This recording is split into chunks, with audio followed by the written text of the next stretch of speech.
Sko, ég var nógu ungur þegar þessi myndi var að koma Og þar lendi í markofnum fyrir honum. Þú veist, karakterinn bókstaflega höfðaður til minnar kynslóðar, míns aldur, sko. Já. Þannig að hann fór aldrei í taugarnar á mér og svo þegar fólk var bara eitthvað, Jar Jar Binks ógeðslega pirrandi. Yfirleitt voru það krakkar á mínum aldri sem heyrðu þetta frá pappa sínum, sko.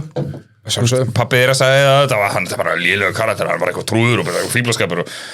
Fíblaskapurinn í lagi. Já.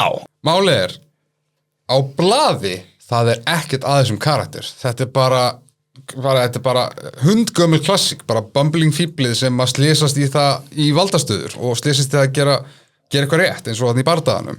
Dialógurinn theoretically ekkert að þessu, það bara hvernig hann hljómar sem óþólandi. Þannig að þú vilt kenna leikarinn um þetta? Nei, ég kenni George Lucas um þetta fyrir að segja, já, vertu þessum dúr.